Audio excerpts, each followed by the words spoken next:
Jika saat kondisi kita sehat sekarang ini mengatakan membaca 1 atau 2 ayat Al-Quran itu berat, bagaimana nanti ketika sakaratul maut? Apa yang akan kita ucapkan?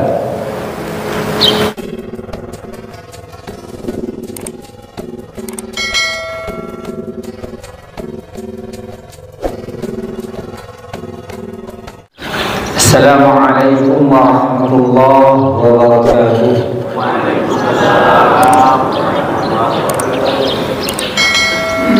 Alhamdulillahi rabbil alamin alladzi ahyana ba'dama amatana wa ilayhi nusyur. Asyhadu an la ilaha illallah wahdahu la syarika lah al-malikul haqqul mubin. وأشهد أن محمدا عبده المصطفى ورسوله المجتبى الصادق الوعد الأمين. اللهم صل وسلم على هذا النبي الكريم وعلى آله وصحابته ومن سار على نهجه وتمسك بسنته وبعد. Yang berhormati segenap pengurus Masjid Agung Pasaman Islamic Center, Bapak Imam yang telah mengimami salat subuh kita yang penuh berkah pada hari Jumat ini, yang saya muliakan Bapak Ibu orang tua di Lubuk Sikap Jamam, dan yang membanggakan generasi muda, hadirin wal hadirat rahimakumullah. Hari Jumat, hari penuh berkah. Rasul sallallahu alaihi wasallam dalam hadisnya mengatakan, qala Rasulullah sallallahu alaihi wasallam, al-jumu'atu ila al-jumu'ati mukaffiratun lima bainahuma majtunibatil kabair.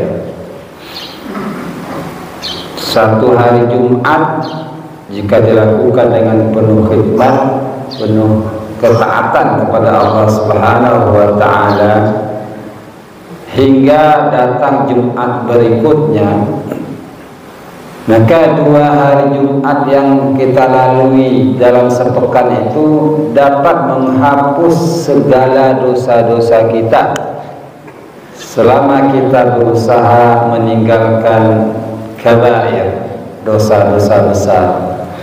Semoga Jumat ini dan Jumat yang minggu kemarin telah menghapus segala dosa-dosa kita seminggu ini, selama kita selalu berusaha meninggalkan dosa-dosa besar. Amin amin ya rabbal alamin. Bapak Ibu jemaah Jumat yang mubarakah, pada pagi hari ini saya ingin mengingatkan kepada kita tentang kabair ini, dosa-dosa ini, Pak Ibu sekalian. Dosa dalam hadis Nabi disebutkan bahwa dosa-dosa besar itu sumbernya ada 3. Sumbernya ada 3. Dalam lafaz hadis dikatakan rongga dalam tubuh kita, jawfain dalam bahasa Al-Qur'annya. Yang pertama yaitu apa? Rongga mulut. Ini sumber dosa-dosa besar dalam tubuh kita, kata Rasulullah SAW dalam hadisnya. Rongga mulut ini malapetaka bagi kita. Tapi sungguh demikian, rongga mulut juga adalah sumber ibadah bagi manusia. Makanya kelak di hari akhirat Allah mengatakan bahwasanya lidah-lidah manusia itu bertanggung jawab terhadap apa yang mereka kerjakan. Apa kira-kira fungsi sesuatu yang berada di rongga mulut ini yang seharusnya kita perhatikan? Pertama yang bisa kita lakukan dengan mulut kita yang dipuji dan dimuliakan serta disediakan oleh Allah balasan yang besar adalah zikir. Wadhkur rabbaka. Zikirlah.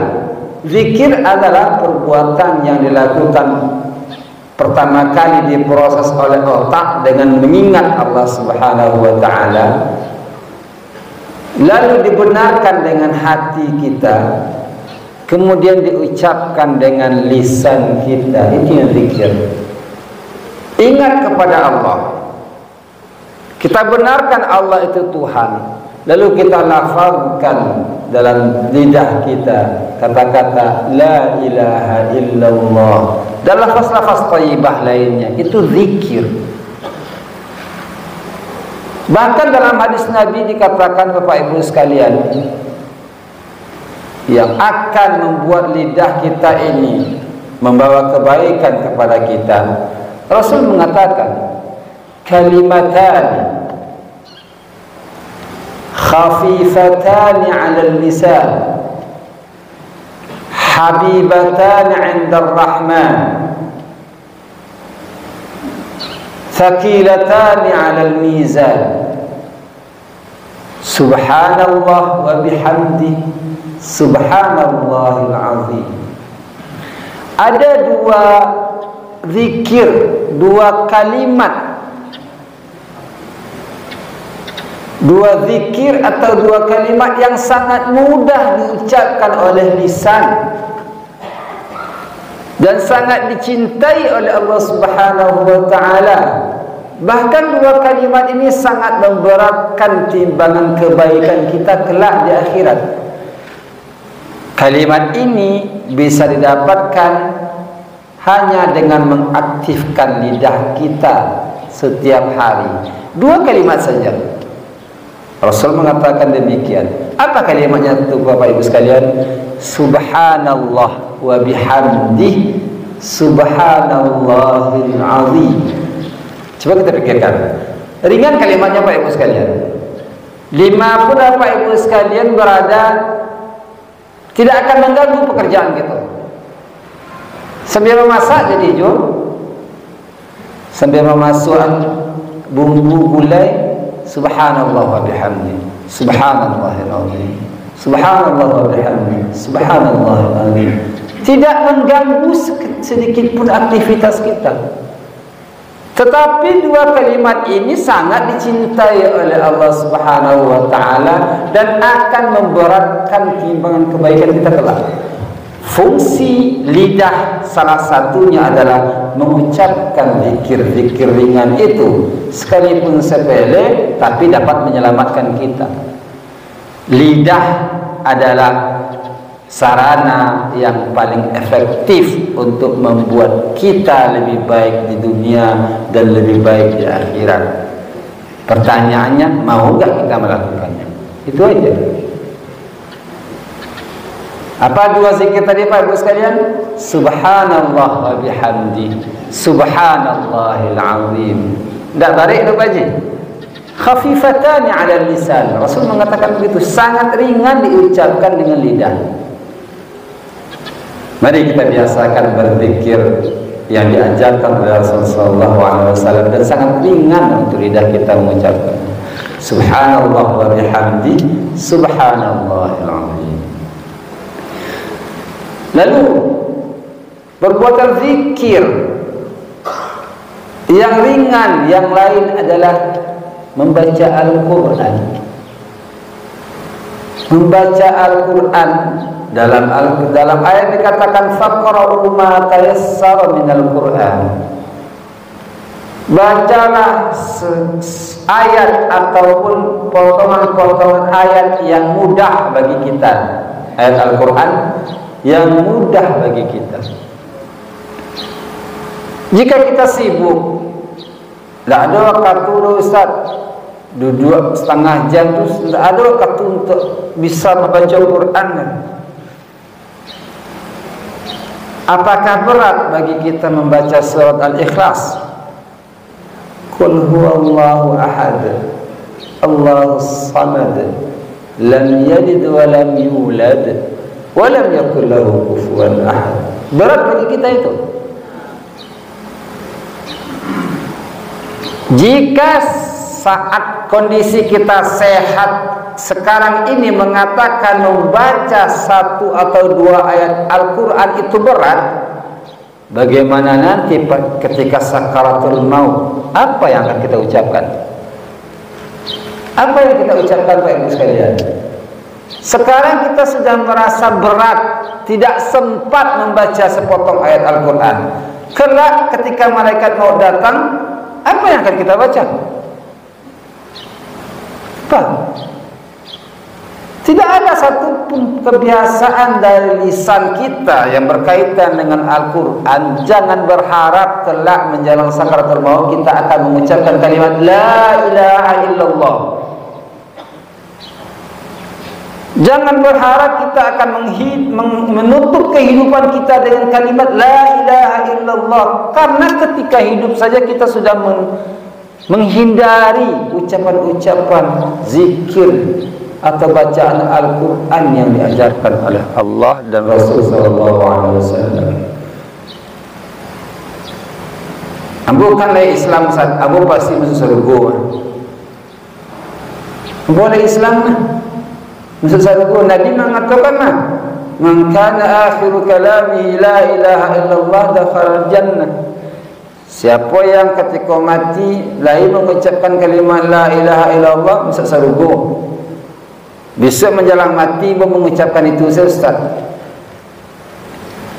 Bapak Ibu, lidah apa semua juga mesin bajak. Bapak Ibu letakkan mesin bajak yang baru tu di muka rumah, jangan dipakai-pakai. Jangan dipakai-pakai barang tahun 10 tahun 20 tahun. Tunggu 20 tahun lain nak buat tulah nak. Lain nak dorong tak mesin bajak tadi. Hujan panas biar sinan di muka rumah Pak Ibu letakkan tiap hari letakkan.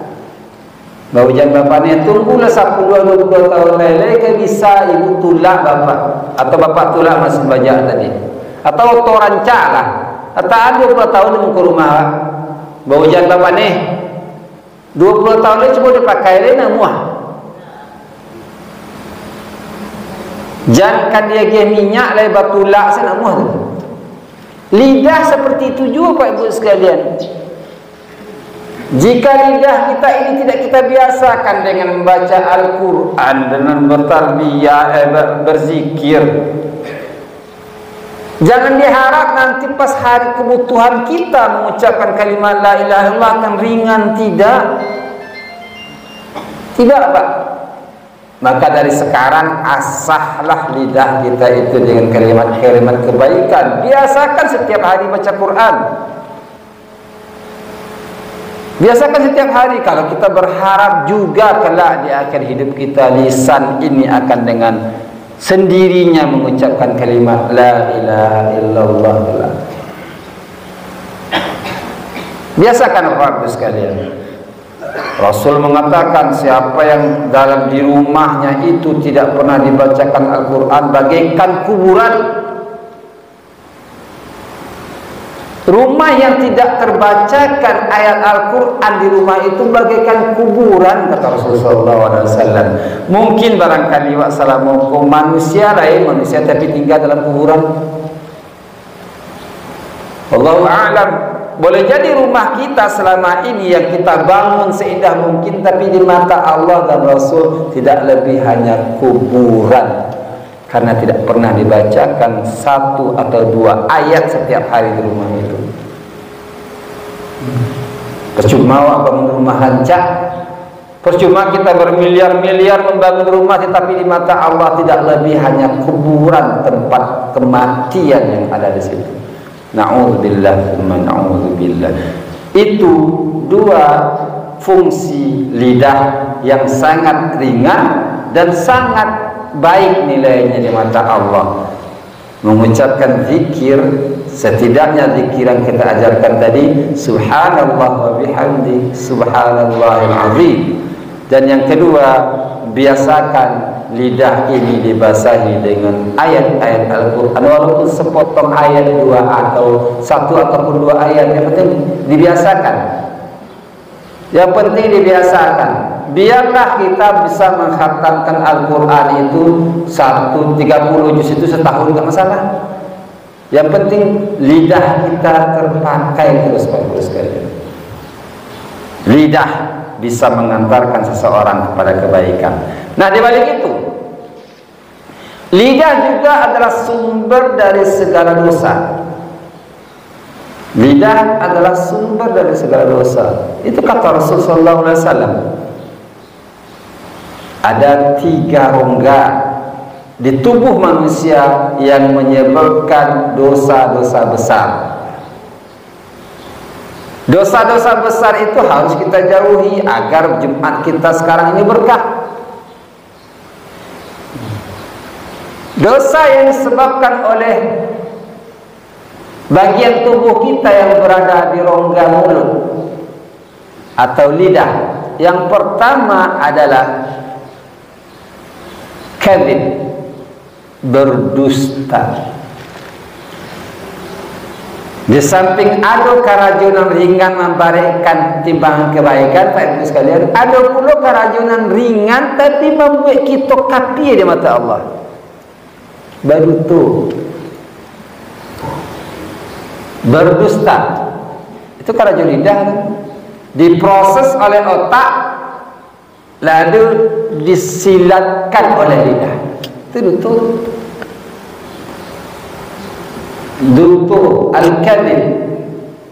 Secara bahasa artinya adalah sesuatu yang berbeda dengan yang sebenarnya. Itu dutur. Nah, yahtamilul kadhib, yang kadhib itu khilaf al-waqi', sesuatu yang berbeda dengan realita. Itu adalah kedustaan. Rasul SAW dalam hadis yang mengatakan, iyyakum wal kadhib, jauhi olehmu semua bentuk kedustaan. Bahkan dalam ibarat, dalam ungkapan-ungkapan ulama mengatakan al-kadhib ra'sul dzunub.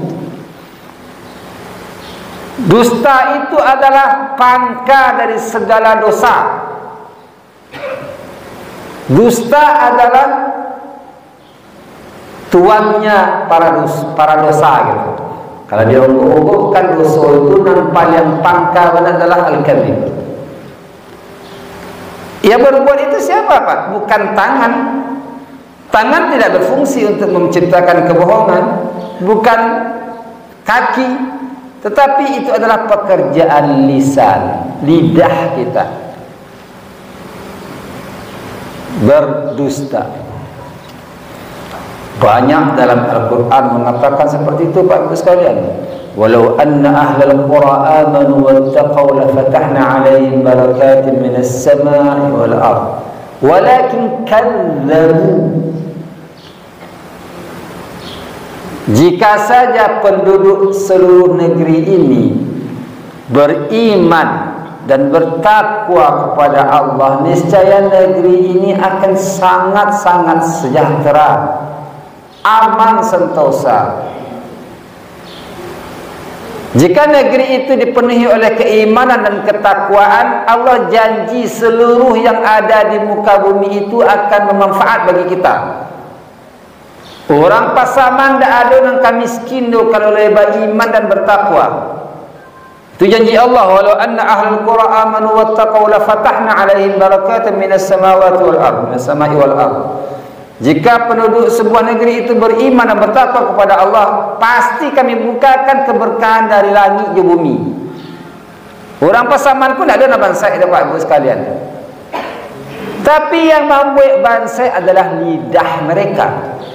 Walakin kadzabu.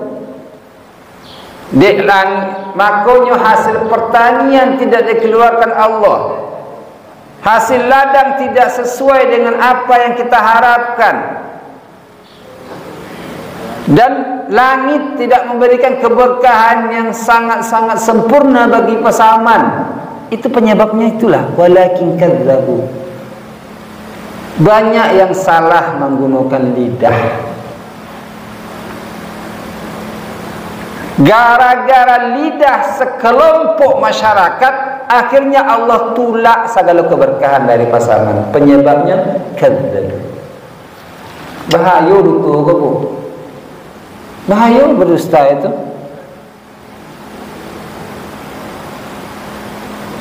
Apa kata Rasulullah SAW? Di antara dusta yang sangat mudah dilakukan oleh seseorang, apa kata Rasul? Kafa bil mar'i kadiban an yaqula bi kulli ma yasma'. Luto yang wak sangko ndak luto, tapi sebenarnya wak paluto saat itu. Dan gara-gara paluto itu ndak jadi pasaman kemakmur. Kata Rasul, kafa bil mar'i kadiban an yaqula bi kulli ma yasma'.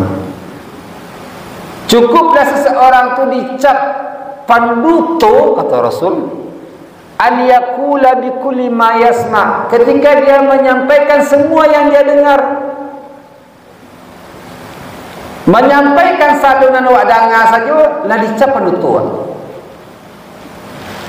Hadis lagi itu Pak, riwayat Muslim. Batu Ustaz, yang Ambo sampaikan kan batuan. Iya Pak, Ambo menyampaikan berita seperti ini. Bapak Ibu menyampaikan nanti ke orang lain. Cara Ambo menyampaikan ke Bapak Ibu, walaupun kajinya kareh, tapi menyampaikannya tidak seperti Ibu menyampaikan ke orang lain. Ambo menyampaikan elok-elok. Yang Ambo kaja dalam pengajian ini adalah kesadaran hati. Bapak Ibu menyampaikan walaupun materinya sama ke orang lain dengan cara Bapak Ibu. Kecil Ustaz we, gara-gara awak mana ngiri pasaman kuancur. Yang Bapak Ibu sampaikan kan benar, itu yang mau sampaikan. Gara-gara awak baluto, gara-gara lidah awak, pasaman tidak jadi kayu-kayu sampai kini. Apa Ibu sampaikan ke orang lain sesuai dengan apa yang Ibu sampaikan, tapi caranya tidak pandai. Ambo yang Ambo sentuh dengan kajian adalah kesadaran hati. Bapak Ibu menyampaikannya dengan semangat ataupun emosi ke orang lain sehingga orang pasaman benci kan boleh. Orang ajar Ustaz itu mah kecil awak muncul pasaman. Itu cukup dikatakan Ibu itu pendusta. Kafa bil mar'i kadiban an yaqula bi kulli ma yasma'. Sedikit Bapak Ibu sekalian, tapi parahnya tidak tertahankan. Nah, hati-hati dengan lisan. Berbohong atau berdusta itu menyebabkan seluruh negeri menjadi bencana. Penyebabnya hanya apa yang ada di rongga mulut. Ya Bapak Ibu sekalian, berdusta itu pekerjaan lisan kan? Dan hebatnya, satu kedustaan akan melahirkan kedustaan yang lain setelah itu. Satu kedustaan akan menghadirkan dusta-dusta yang lain. Makanya Rasul mengatakan itu adalah ra'sul dzunub. Bangka bala semua dosa dusta. Jadi hati-hati kita. Jangan sampai menyampaikan sesuatu itu di luar dari kebenaran yang ada. Ustaz, kadang-kadang berdutu itu para Ustaz. Kadang-kadang berdutu itu para Ustaz. Nabi Ibrahim dulu kan pernah berdutu Ustaz. Kau alasan kau? mahasiswa aku pernah bertanya adikku, terlalu juga beruntung Ustaz. Nabi Ibrahim dulu pernah beruntung Ustaz. Ditanya oleh kaumnya ketika Nabi Ibrahim masuk ke dalam kuil sampai ibadah umatnya saat itu, nampak patung yang banyak dihancurkan oleh Ibrahim. Semua patung itu hancur, satu patung Tuhan-Tuhan mereka itu, kecuali patung yang paling gadang ditanamkan dek Nabi Ibrahim di patung yang paling gadang itu, kapak penghancur semua patung itu diserahkan. Datanglah kaumnya, takajiknya Pak Ibu sekalian, tibonya di masjid mereka, tibo mereka telah hampir sembahyang. Dilihatnya Tuhan-Tuhannya itu hancur semua. Berang mereka marah, sangat marah. Lalu dia bertanya, siapa yang menghancurkan Tuhan-Tuhan kita ini? Datang seseorang memberitahu Ibrahim. Mungkin Ibrahim tadi masuk kemari Pak, mungkin ini manjuan mah. Dipanggillah Ibrahim, ditanya, Ibrahim, apakah anda yang menghancurkan patung-patung ini? Nabi Ibrahim dengan berkilah mengatakan, barangkali bukan saya, tapi yang patung yang paling besar itu yang menghancurkan. Silahkan anda bertanya kepada yang patung yang besar itu, in kanu yantiqun, jika mereka bisa menjawab. Tanya pada yang bergadang-gadang, yang patung-patung gadang, tanya. Coba tanya, mungkin bisa menjawab. Begitulah bahasa kita. Padahal yang menghancurkan Ibrahim ini. Ibrahim yang menghancurkan, tapi Ibrahim menyuruh tanya yang besar-besar ini, patung-patung besar ini. Mungkin mereka yang menghancurkan. Mungkin mereka bisa menjawab. Kan baduto Nabi Ibrahim itu Ustaz. Jadi baduto itu sekali-sekali para lu Ustaz. Kalau tak baduto nak lo kayu. Masya Allah. Baduto kalau tak baduto tak perlu kayu. Kan ikut mulu Bapak. Iya. Mungkin barangkali seloroh-seloroh seperti itu, satu sisi ada juga kebenarannya. Baduto itu diperlukan. Tetapi ingatlah, definisi baduto itu adalah menyampaikan sesuatu yang berbeda dengan kenyataannya. Agar kita tidak dicap pendusta, larilah dari kejadian itu dulu. Lari dari kejadian itu dulu. Dalam riwayat pernah dikatakan, dalam riwayat ya, dalam riwayat, tapi riwayatnya ini perlu diteliti lagi. Tapi ini juga penting juga menurut saya. Rasulullah SAW pernah berdiri di suatu tempat. Lalu ada seseorang yang lari dari kejaran musuhnya. Orang itu lewat di depan Rasulullah SAW. Rasul melihat orang ini lari di hadapan Rasul dalam keadaan ketakutan yang sangat amat. Kemudian orang yang lari ini menyuruhnya Pak, bersembunyi di satu tempat.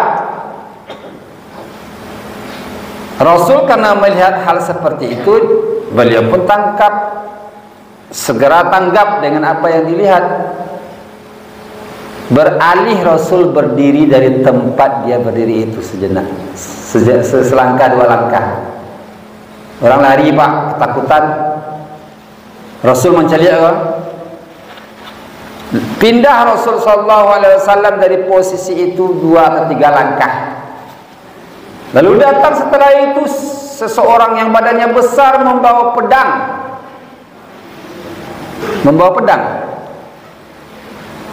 Ketika berlewat di depan Rasul, orang tadi bertanya, ya Muhammad, ara'aita rajulan? Wahai Muhammad, adakah engkau melihat seorang laki-laki lewat depan ini tadi?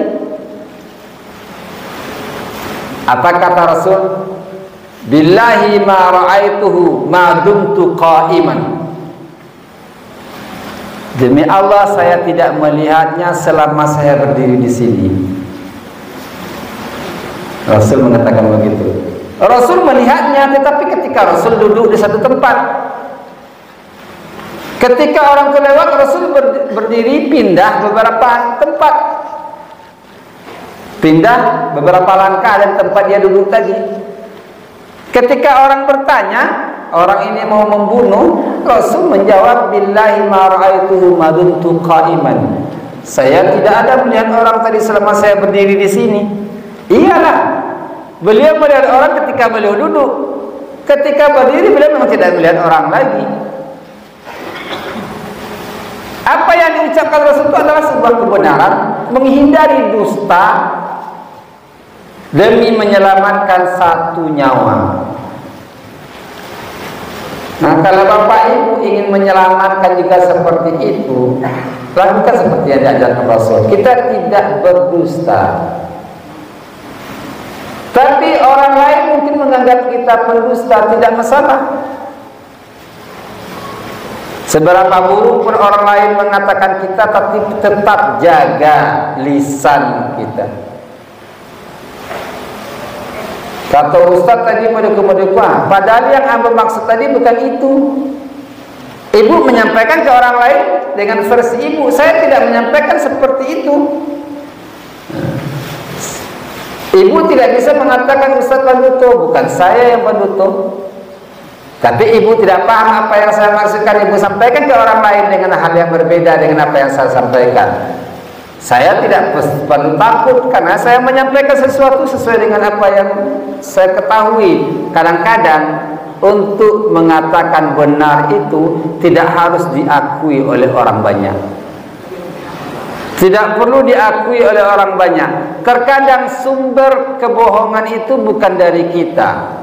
Jadi segala sesuatu yang kita lakukan, tolong luruskan lidah kita. Luruskan lidah kita. Itulah kata Rasul, Pak Ibu sekalian, sumber dosa terbesar itu lidah.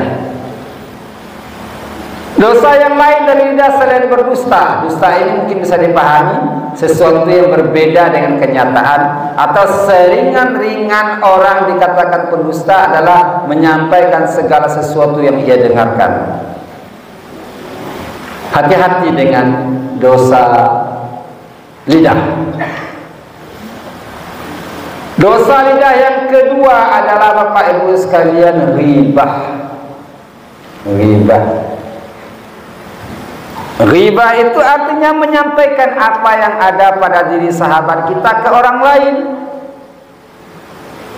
Yang terkadang yang dimiliki oleh saudara kita itu dengan yang kita sampaikan kebenarannya paling 40%, 50%, tapi kita menyampaikannya ke orang lain berlebihan, menambah gitu. Itu ghibah.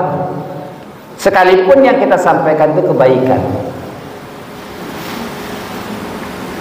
Kalau Pak Ibu bakawan sama si A, jangan cari tuan si C, Bu. Pak.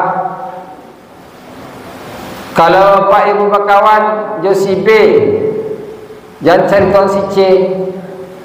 Ketika lah pai ke rumah si C, jangan pula diceritakan si B secara berlebihan. Itu maka terjadi permusuhan gara-gara satu lidah orang. Si A pergi ke rumah si B, kerajanya mencari tuan si C. Pak, si anu itu bah kejadiannya tuh orang si B kok jadi penasaran, banyak tanya-tanya, balik gitu. Entahlah.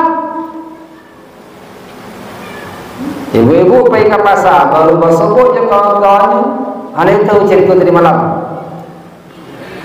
Dia tahu cerita tadi malam. Aku si anu tuh telah menggibah, Pak.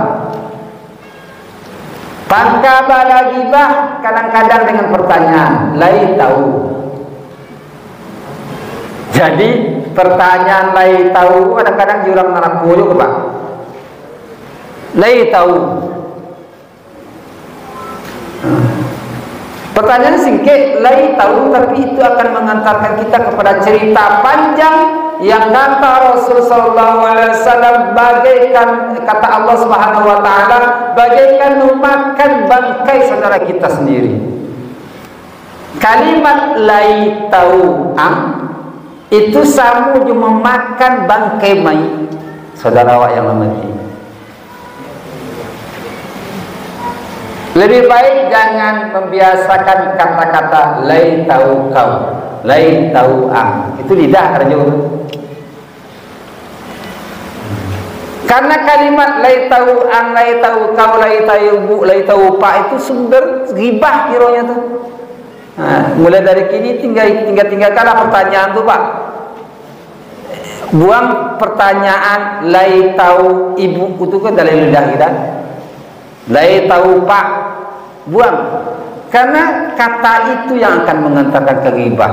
Rasul Allah Subhanahu wa taala dalam Al-Qur'an mengatakan wala yaltab ba'dukum ba'dha.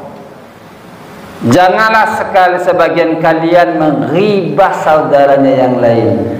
Ayuhibbu ahadukum ay ya'kula lahma akhihi maitan fakarihtumu. Apakah ada di antara kita itu yang ingin atau suka memakan daging saudaranya yang sudah mati, sementara kalian karihtumuhu, tidak menyukai itu? Ghibah sama dengan memakan bangkai saudara kita yang sudah mati. Apa penyebabnya Bu? Laitau bu, laitau pak. Kalimat sedikit itu mengantarkan lidah kita berghibah. Maka hati-hati Pak. Lidah yang kecil bisa menenggelamkan kita ke dalam neraka yang dalam. Namun di balik itu, lidah yang kecil juga bisa mengangkat derajat kita setinggi-tingginya di mata Allah Subhanahu wa taala. Maka untuk pertemuan ini saya ingatkan, hati-hati bermain lidah. Hati-hati bermain lidah. Kata pendangdut, lidah itu tidak bertulang, benar? Walaupun lidah tidak bertulang, tapi lapianya, lacunya lebih padiah daripada cambuknya. Tidak bertulang, tapi kalau lama dia melacui lebih sakit daripada cambuk. Orang banyak makan hati Pak, tidak amuah makan lai gara-gara lisan, gara-gara lidah orang. Ibu tidak pernah niolai keluar dari rumah gara-gara lidah apa. Apa-apa tidak namuah lai, banyak-banyak bau sawu gara-gara lidah ibu. Keluar, terlebih keluar sejam. Apa tadi? Lidahnya.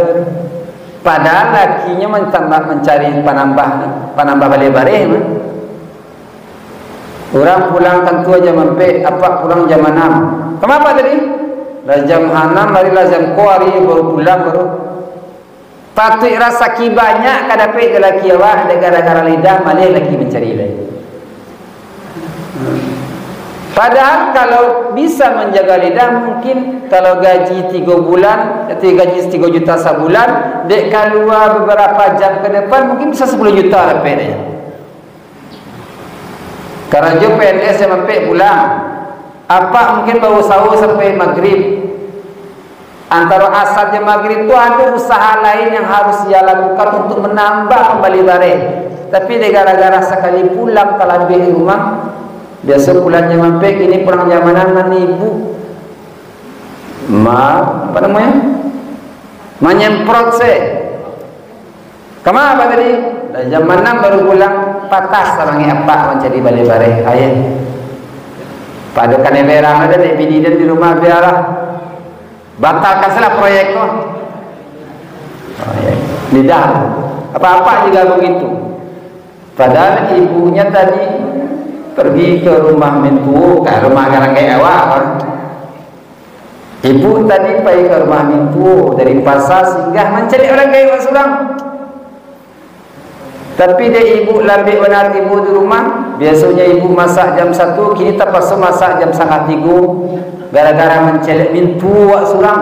mintu beliau surang orang kayak kan gua awak timbul baru pulang dari masjid buka songkok dah ada isi pulang bininya mengalewa aja kau paridul makan lagi dah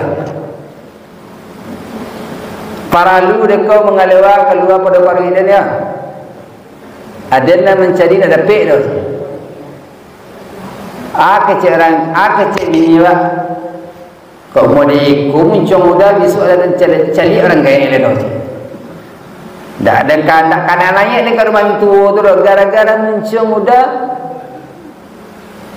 sakit hati dan besok dia tak kanan layak ke rumah itu tu dah akhirnya ketika isteri kita diajak ke bulan Ramadan atau bulan puasa ke rumah mak orang tak ada gara-gara lidah kita istri kita tidak mau lagi melihat orang tua kita mertuanya karena lidah sang bapak ini maka hati-hati dengan lidah bagus sekalian memang lidah ini pangkal bala musibah ini.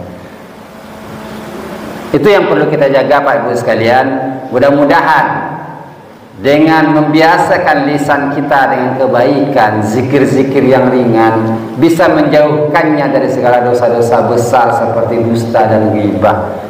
Mudah-mudahan dengan membiasakan lidah kita membaca ayat 2 ayat setiap hari dari Al-Quran, ayat-ayat Al-Quran akan melindungi lidah kita dari sifat kebohongan dan ghibah serta fitnah-fitnah yang lain. Jagalah lisan kita dalam sebuah kata hikmah dikatakan salamatul insan fi hifdzil lisan.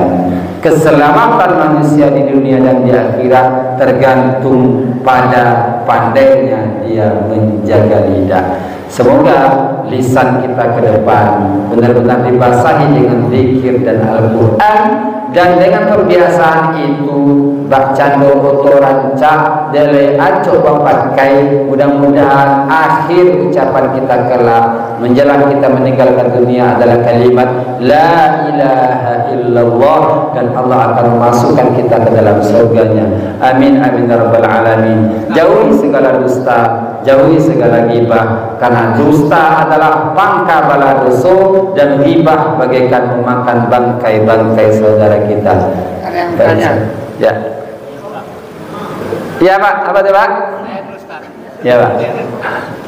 Baik, Assalamualaikum warahmatullahi wabarakatuh. Waalaikumsalam warahmatullahi wabarakatuh. Ini berkaitan dengan membaca Al-Quran Ya Pak. atau berzikir. Jadi kebanyakan jemaah kita dia itu buka Al-Quran, kemudian dalam hatinya artinya dilapaskan, termasuk dia berzikir.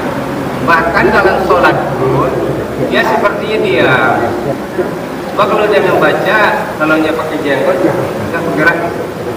Di pertanyaannya yang dalam hati ini seperti ini, membaca Al-Quran kah atau tidak?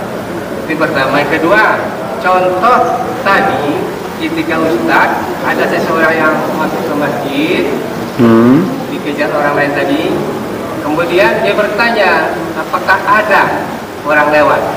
Lalu Ustaz tadi sambil bergerak 1-2 langkah, dia mengatakan tidak ada. Pertanyaannya, padahal dia tahu nih ada yang lewat. Pertanyaannya, dia yang mendengar ini ada maksud nih, ada maksud menolong dia. Iya. Apa jangan dikejar. Nah ini menurut saya kategori dusta juga ini. Karena termasuk juga dalam rangka menghindarkan pertengkaran kita juga berdusta. Ini terima kasih Ustaz. Oke, bagus sekali ya. Kita jawab satu-satu dulu atau gimana Pak? Jawab satu-satu dulu ya, biar mudah di counter ya. Ya Bapak Ibu sekalian, membaca Al-Quran itu sebenarnya kata membaca itu qiraah itu dalam ulumut tafsir dikatakan al-jam'u wat-dhamm, itu bahasa ulumul Quran tentang kata qiraah, mengumpulkan huruf lalu mengejanya, membacanya. Itu definisi dari membaca.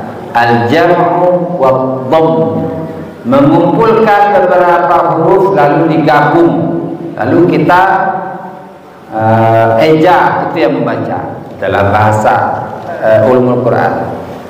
Nah, di satu sisi apakah membaca itu harus dengan lisan? Apakah membaca itu bisa dengan hati saja? Ini sifatnya sebenarnya Pak kondisional. Kenapa? Kenapa demikian? Terkadang membaca dengan lisan itu berpahala bagi kita yang membaca, dan ada hikmah bagi orang yang mendengar. Ada hikmah bagi orang yang mendengar. Saat itu, saat membaca Al-Quran, saat itu Bapak sudah melakukan dua kebaikan. Kebaikan untuk diri Bapak, membasahi lidah dengan bacaan Quran, dan kebaikan bagi orang lain yang mendengarkan ayat itu. Barangkali dengan bacaan itu dia teringat dengan sebuah kesalahannya. Barangkali ayat yang Bapak baca mungkin salah moko aku biasanya Pak mau upik-upik saya dia bu. Selama ini saya biasanya mengupik-upik. Kebetulan saya duduk di masjid ini, Bapak membuka surah Al-Humazah, Bapak baca keras-keras. Wailul likulli humazatil lumazah. Saya mendengar bacaan Bapak, tersentak saya. Astagfirullah. Ini ayat ini tentang saya ini. Ayat Al-Humazah yang Bapak baca ini rupanya tentang saya. Selama ini saya mau upik-upik, saya tidak sadar. Dengan bacaan Bapak saya jadi sadar.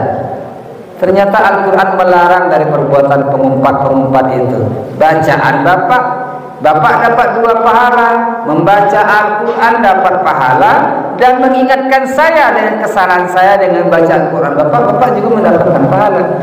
Jadi terkadang membaca dengan lisan itu dibutuhkan, bukan hanya untuk kita, untuk orang di sekitar kita pun kadang-kadang bisa menyentuh. Itu kondisi pertama. Kondisi kedua, terkadang membaca Al-Quran tidak dengan bersuara juga diperlukan. Tidak bersuara bukan berarti lidah tidak bergerak ya. Biasakan menggerakkan lidah dengan baca Al-Quran walaupun tidak mengeluarkan suara. Jangan hanya hati saja Pak, lisan juga digerakkan juga walaupun tidak terdengar suaranya. Yang penting meringankan lidah. Ada bacaan Quran itu yang menjadi haram Pak. Kalau kita keraskan, maksud saya nih, bukan membacanya yang haram, memperdengarkan bacaan Al-Quran itu kadang-kadang bisa menjadi haram. Seperti bagaimana?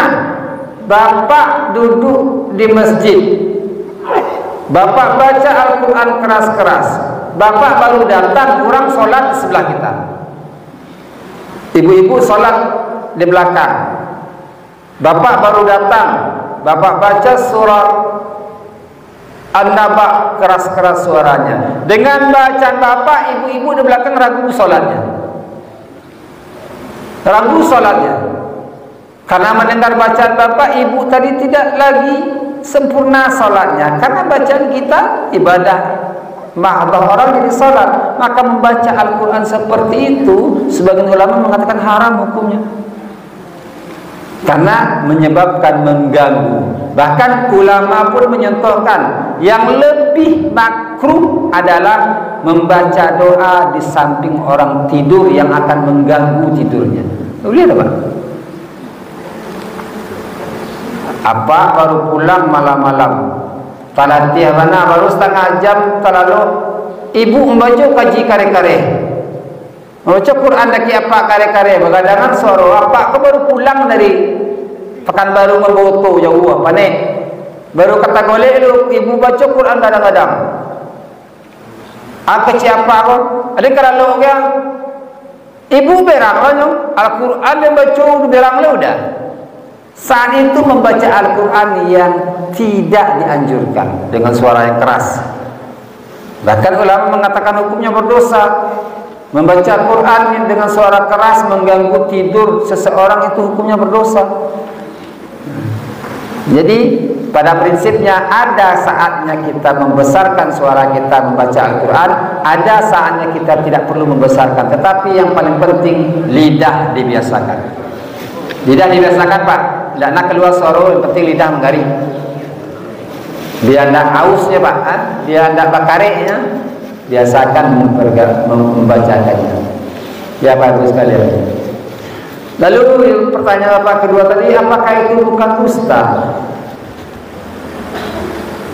Sebenarnya itu Pak, yang dusta itu kan sesuatu yang berbeda dengan kenyataan.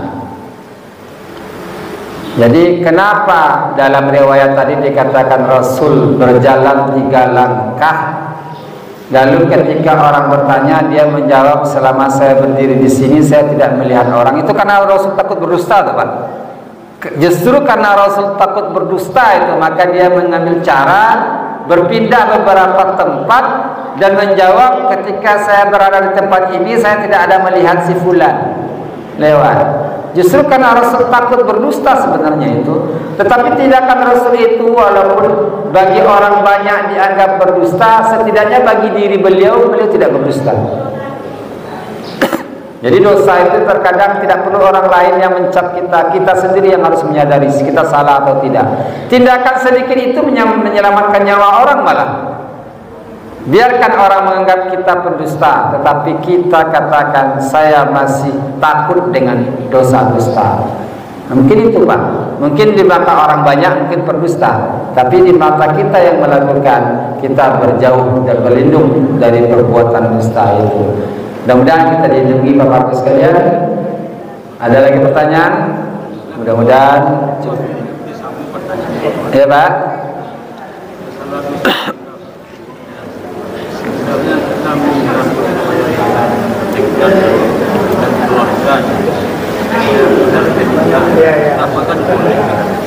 Berdusta Pak?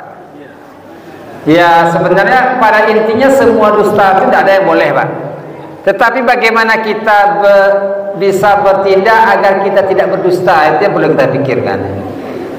Agar orang-orang sekitar kita tidak bertengkar, terkadang kita perlu menyampaikan sesuatu lain dari kenyataan Pak ya. Nah, lain dari kenyataan. Kan dusta itu kan menyampaikan sesuatu di luar, berbeda dengan kenyataan, itu yang dusta. Ya kalau manfaatnya lebih besar, usahakan sejauh mungkin kita tidak menyampaikan kebohongan. Usahakan Pak, sejauh mungkin kita tidak menyampaikan kebohongan. Kalau setidaknya agar damai, jangan sampaikan. Apa ditanya di bini apa?